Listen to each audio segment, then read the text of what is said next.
Hello and happy Wednesday. This is Dr. Alise with the Alise Spiritual Healing and Wellness Center. And I'm coming to you today because, man, I got several messages in about yesterday's Facebook Live on disrespect. And this time, I got questions in from the guys. So, I was just jumping up and down, very excited that the men are, trusting me with their emotional questions. I mean, that's a very good thing so that we can kind of get this conversation started. So the question that I have here that I would like to answer for you all is why controlling somebody else other than yourself doesn't work. This question actually came in from a male. So, I want to address this from both perspectives because control can happen. Females can be controlling as well as males can be controlling. So I want to just say this. When it comes to a relationship, it's so important to kind of date with a purpose so that you can kind of get an understanding of that person. There are questions that you need to ask. There are behaviors that you need to observe because sometimes people may say things, but they do another thing, and you may not be happy with that. So these are things that I'm finding that a lot of people are skipping over. It's like they go from 0 to 100. And then, once they're at that 100 phase, they step back and say, oh my gosh, who in the world is this? Oh my gosh, I don't like this about this person. So and that's where the control starts coming in. People experience a great deal of emotions.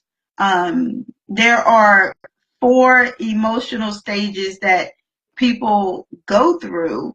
And I've been to Harvard University and I've been to Paris, France to discuss my framework of emotional stages of what people go through when they're going through some type of trauma, especially in relationships. So I want to share that with you.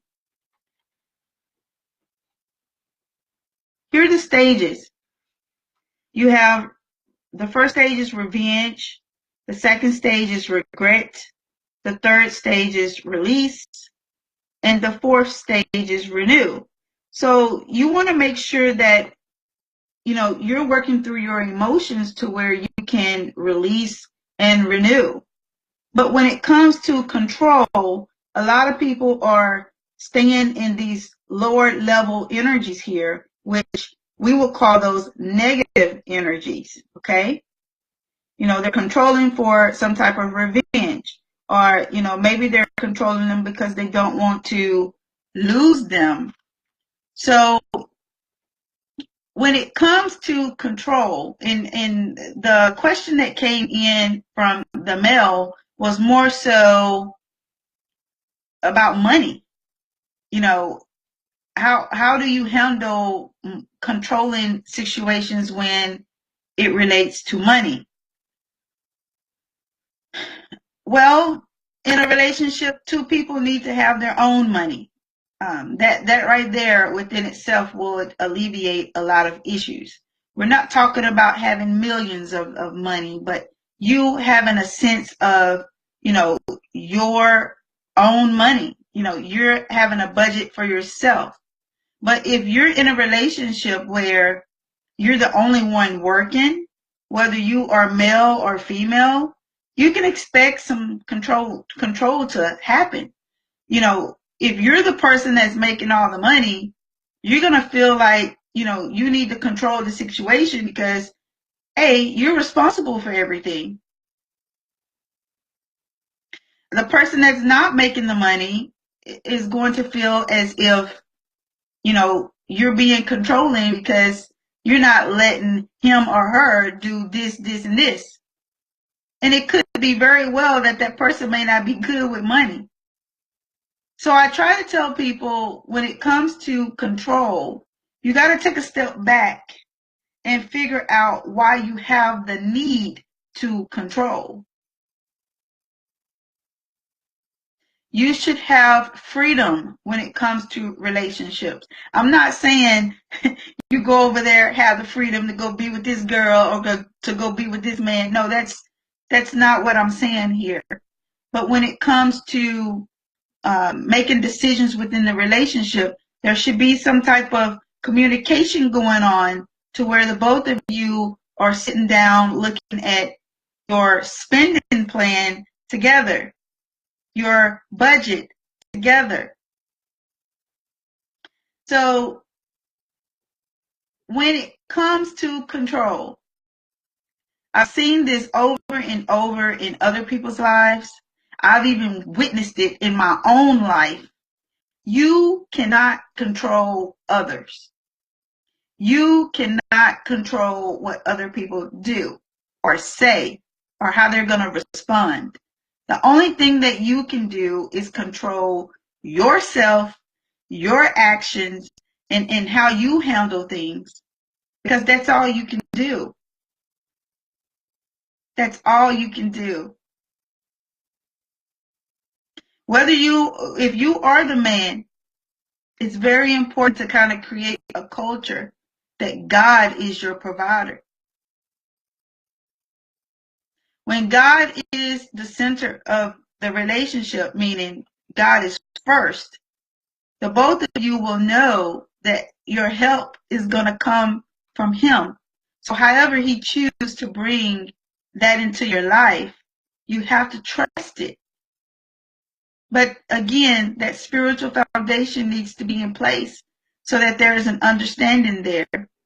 God is provider. God is healer. And that's something that the both of you need to know. You don't own anyone, so you have no reason to try to control them.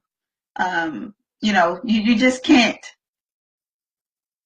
I've seen people who try to control their man or their woman. In the moment that they are out of their sight, that person shows their true colors. If a person want to cheat, they're going to do it no matter what. So you can't control that. If they don't want to be with you, they're not. You can't control that. You would rather want someone to be with you because they want to, because it's natural. I try to tell people that, because what I find is you lose people the same way you get them. So if control is something that you kind of started out with, it's still going to be there until someone makes a change and realize that they cannot give that much power to someone else. They have to keep their personal power with them so that they can do what's best for him or her. So if you find yourself in a controlling relationship, know that that is a toxic relationship. It's not healthy at all. If this is a relationship that you're wanting to continue in, you definitely need to see a relationship therapist, some type of life coach, or something to kind of help you work on yourself.